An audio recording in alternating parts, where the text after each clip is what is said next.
Ever wondered what it would be like running down the aisles of an actual supermarket? Well, then you may be in for a real treat as I talk about a game show that actually did take place at a supermarket. So grab yourself a cart and let's get ready for the one and only supermarket sweep in today's episode of the Wide World of Game Shows. Big D's Entertainment Rankings and Reviews presents Wide World of Game Shows. Greetings, my fellow YouTubers. I'm Doyle, the Big D to you. This is Big D's Entertainment Rankings and Reviews, back again with another episode of the Wide World of Game Shows. Today, I'm going to be talking about a real fun game and what have you that took place in a supermarket. Yes, this was such a big thrill and what have you. Now, even though there were some games that kind of had feel like it being a store and what have you, like Shop Till You Drop and maybe some others. But this show just took the cake. And let me tell you, it's a good, fun show. Don't get me wrong, but I really like it. So now, without further ado, I bring to you Supermarket Sweep. Supermarket Sweep was a fun-filled game show that involved grocery items and running through a supermarket. The show originally started out on ABC in 1965, only running for a couple of seasons, and then on the Lifetime Network and the PAX Network, which is the version I will mostly be focusing on, but I will also talk about its more recent ABC version with Leslie Jones. The guy you're seeing in the picture here is the host of the actual Lifetime PAX series, David Ruprecht.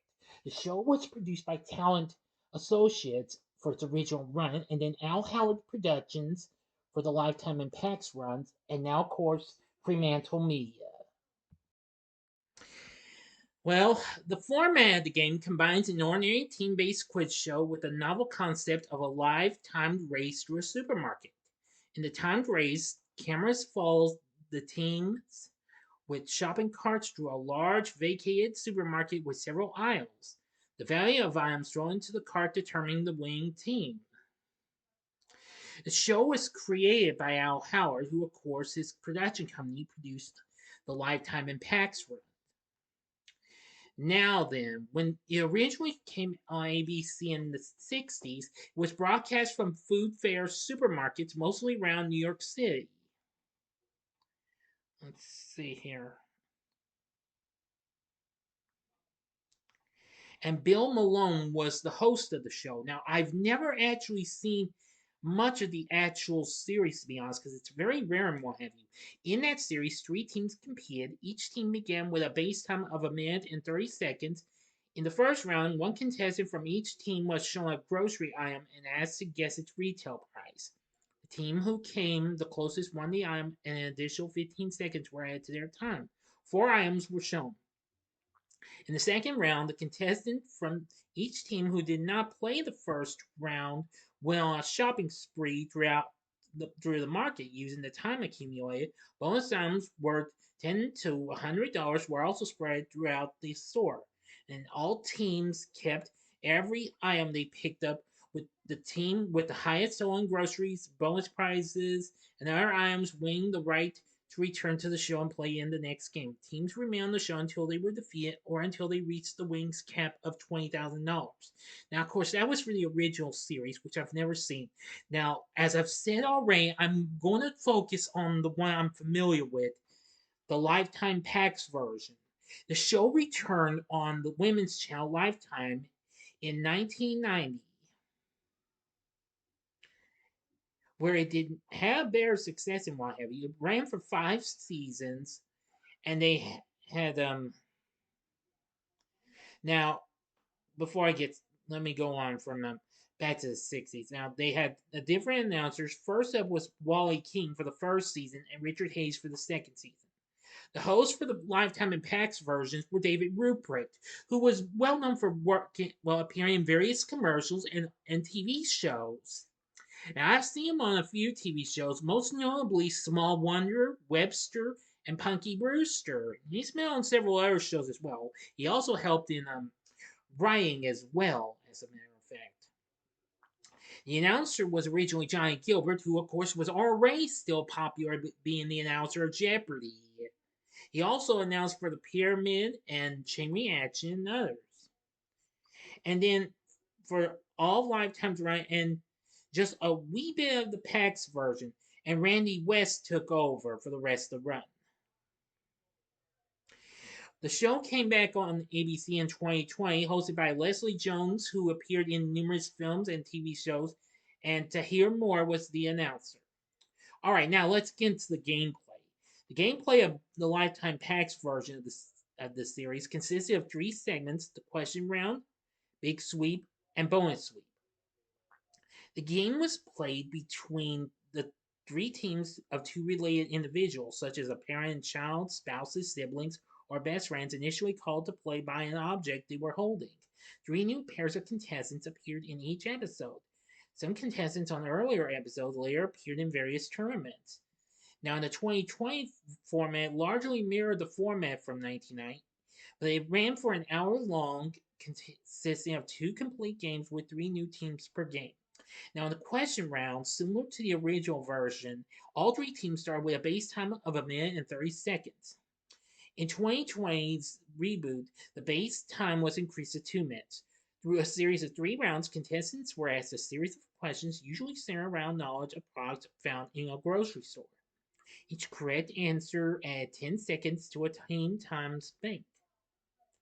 The first 2 question rounds were played by one member of the team, with team members swapping positions after the first round. Questions include identifying a product that was missing layers, determining the brand of a product via an edited picture, and identifying a product based on a series of facts. Occasionally, questions center around pop culture, movies, or stories found in check-stand tabloids. Other questions center around identifying the price of an item. This was accomplished in several different ways. 2 popular methods include determining which item in a set of 3 did not fit in the designated criteria, or which item was incorrectly priced. A mainstay in the second round gave contestants the opportunity to add 30 seconds to their time banks if all 3 contestants gave the answer. Now, I won't talk really much about these because some of these I'm not too familiar with. Occasionally, the second round was replaced with one of the following games: 30-second shove, where one member was given a list of words and had 30 seconds to get their partner to say as many of them as possible. And the other was Snack Attack Movie Game, where 3 questions about movies worth 10 seconds each were asked. And the contestant who answered the last of the 3 questions correctly earned the right to take a test of a food item in the market. Correctly identifying the item earned that team a $50 bonus for the big sweep. The final round was the round robin game, in which the members of each team alternated turns buzzing in to answer questions, typically 6 altogether that were 10 seconds apiece, which, of course, for the Lifetime and PAX versions, the most common format featured a brand or product name that had its letters scrambled. Of course, this was their last chance to get time and what have you. The MC would then offer a maximum of 3 clues to help contestants zero in on the correct answer.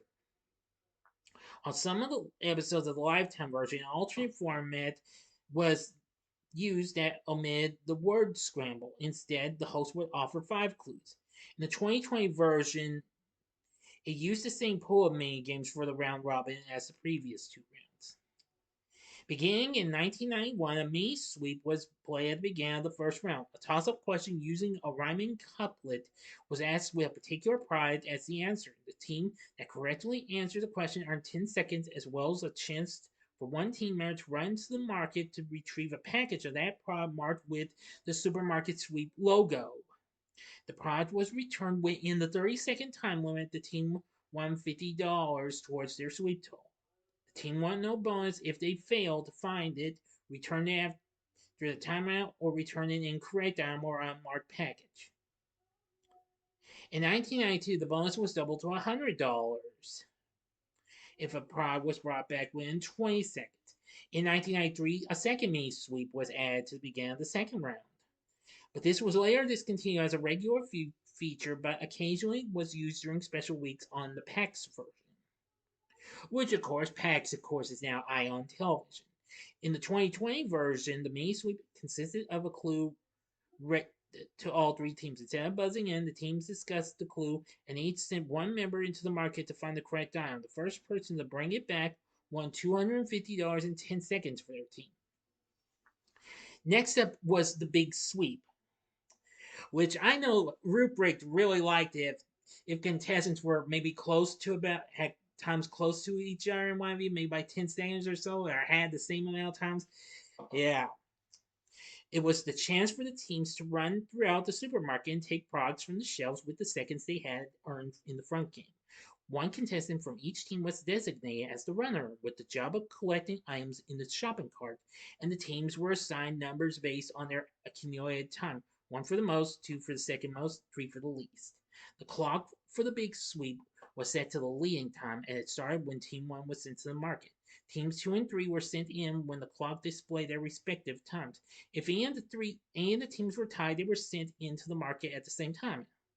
A camera operator would follow each shopper throughout the big sweep. In each finished episode, the footage was spliced together to create one near real time highlight reel, and the announcer would add a play by play commentary to the reel, describing the items being placed in each contestant's cart. At any time, runners could bring full carts back to their partners' checkout counters and exchange them for empty ones. With the exception of certain bonuses, items had to be in the team's cart, either the runner's current one or a full one already delivered to the checkout when time ran out in order to count toward their total. The main rules of the big sweep were each runner could take no more than 5 of any one item. If any item was knocked off a shelf or otherwise upset or damaged, the runner who did so either had to replace the item on the shelf, put it in their cart, or take a $25 penalty for each item. Teams were also penalized $100 for running into supermarket displays, cameramen, or any other personnel, including opponents. Only the runners could be in the market. Their partners were required to remain at the checkout counter behind a red restraining line and unload the groceries. The partners could cross the line only with permission from the producers, typically to pick up a dropped item or bonus, or to take part in a bonus activity that required their participation. The 5 item limit was absent in the original ABC version of the show, but was added to prevent a team from overloading their carts with expensive items, such as poultry, laundry detergent, and over the counter drugs. Now, from 1990 to 91, costume characters such as Frankenstein's monster, a gorilla, or a creature named Mr. Yuck ran through the aisles during the sweep. If the character came near a contestant or vice versa, the contestant had to turn and go around and go in the other direction. If the contestant's cart hit the character, a penalty was also imposed. The characters were later dropped, however. A variety of opportunities to earn additional cash were available during the big sweep. The one contestant throughout the entire run of the second series was a group of giant bonus items. These included stuffed animals, advertising signs, and inflatable displays placed throughout the market in plain sight.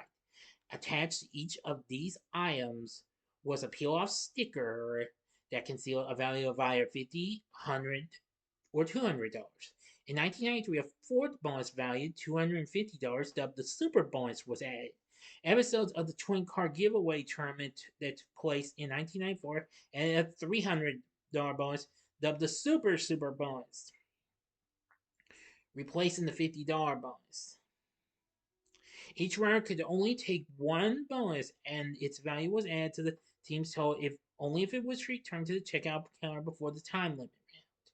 In 2020, they added the triple bonus, consists of 3 tags worth $100, $200, and $300. The team that claimed the triple bonus had to select which tag they wanted to reveal after the sweep ended. Boy, yeah. There's so much other stuff and what have you. Now, over the years, more variations on the theme that would be used for extra and what have you. They later in the Lifetime series, the show began employing more ways for the teams to build their sweep totals. The first such method employed was called the shopping list, where teams could earn an extra $250 for bringing 3 specific grocery items back during the course of the big sweep. $500 in the 2020 version. So anyway, for example, there would be teams might be asked to fulfill a bread order or retrieve magazines. Other ways for teams to earn money include searching through a bin of canned goods to find a marked can of a specific brand announced by Rubric during the big sweep. Finding a mystery product or movie with the help of clues given by Rubric or a set of monitors in the aisles. Retrieving a stack of empty cans for the partner to stack in the form of a pyramid or crush them.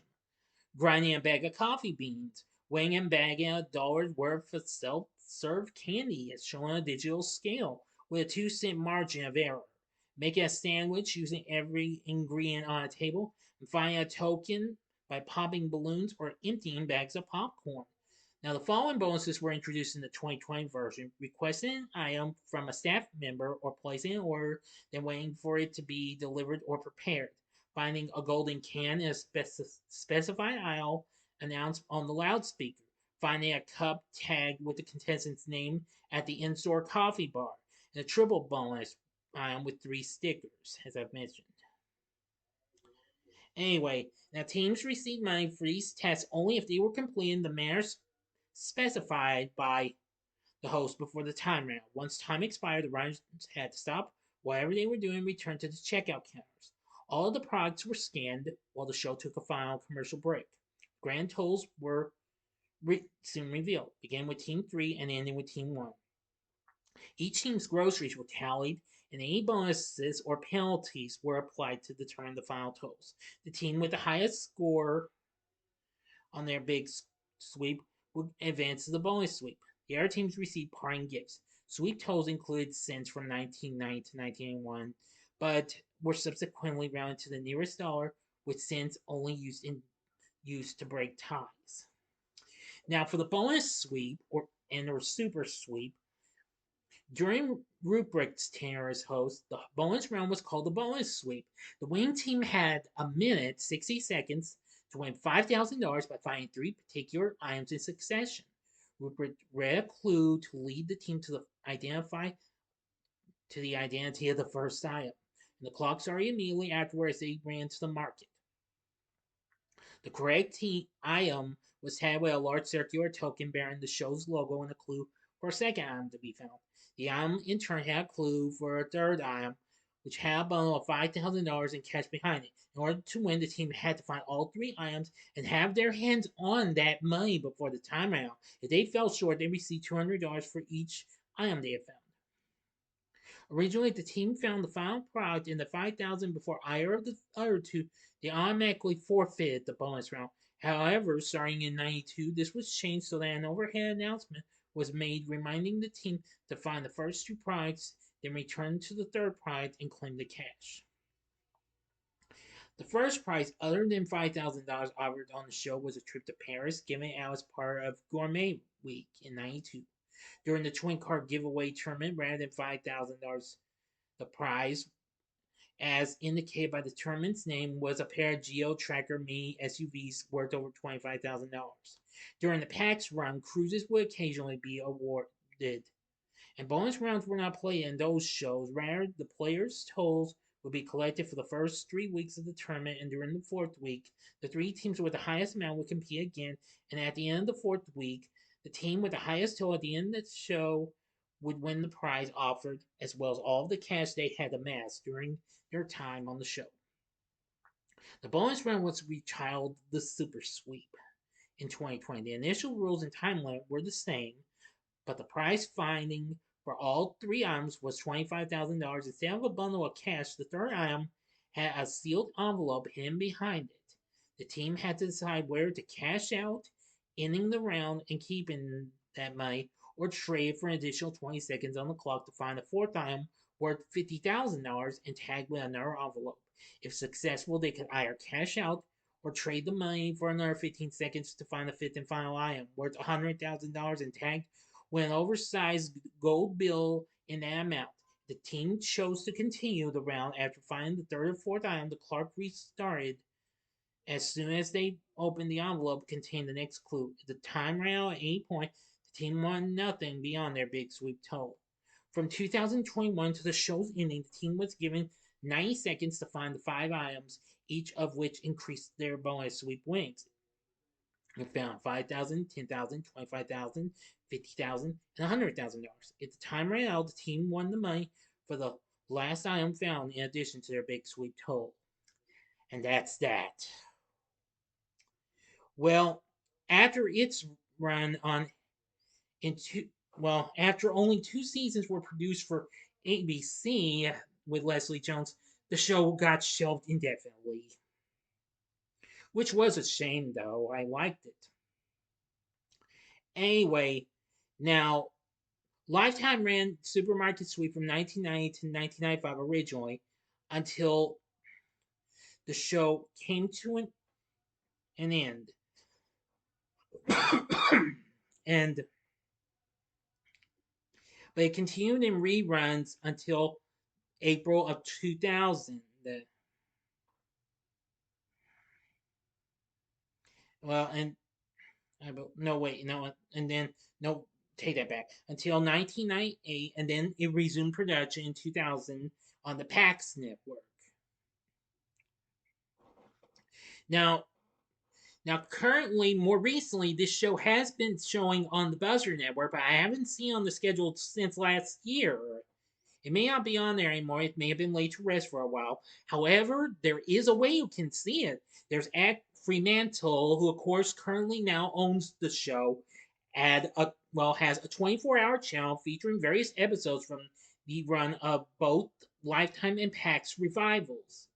A free ad-supported streaming television service, which you can find on Pluto TV, Freevee, or the Roku channel, or others.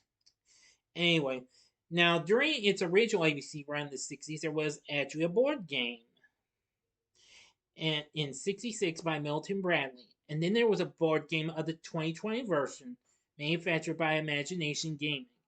And in 2005, there was a VO slot machine. Anyway, from what I've seen of Supermarket Sweep, I actually like this show. It's very good and what have you. And I think it's fun and what have you. It is a shame it got canned and what have you again. But, well, maybe one day we'll see it again. You never can tell. But let's try not to get ahead of ourselves. But like I said, if you'd like, if you got any of those services like Freevee or Pluto TV or the Roku channel, then like I said, there is a Supermarket Sweep Fast channel. You can check it out. What have you? If Buzzer's not airing this show, then find it on there if you want to see it. I highly would recommend this show to you. So I think you'll really like it. So that's going to do it and what have you. Oh, but wait a minute. Now, there were also international versions of Supermarket Sweep airing in the UK and Australia and other parts of the world. So, anyway, Supermarket Sweep, I think, again, give it a watch. So, what did you think of Supermarket Sweep? Did you ever watch this series when you were growing up, or maybe you caught maybe one of its versions? If so, let me know in the comment section below. If you like this video, click the like button, subscribe, and be a part of the Big D Nation. And I'm not sure when the next. No, wait a minute, take that back. And next time on Wide World Game Shows, I'll be doing a pair of games. I'll be talking about the short-lived 70s game show of charades called Show Offs, along with its, well, kind of a spin-off or continuation series, Body Language. So I hope you enjoyed this. And if you did, check out these vids for these other Wide World Game Shows for games that have been more recently gotten revivals and what have you. These were all revived by ABC. And these are, and in the upper left hand, right hand corners, these are two that just got dropped since and are no longer available. But their classic episodes are still out there. The upper left hand corner is the episode I did on Match Game. The upper right hand corner is the episode I did on Card Sharks. Or you can check out the one that's still out there, and that's Press Your Luck in the bottom left-hand corner. And the bottom right-hand corner is the button you can click to subscribe if you like rankings and reviews on movies, TV, music, video games, etc., as well as Wide World of Game Shows. Then I'm your guy. Oh yeah, and next time join me next time when I bring to you a re-review of Ghostbusters from 1984. So until next time, I'm the Big D saying, see ya.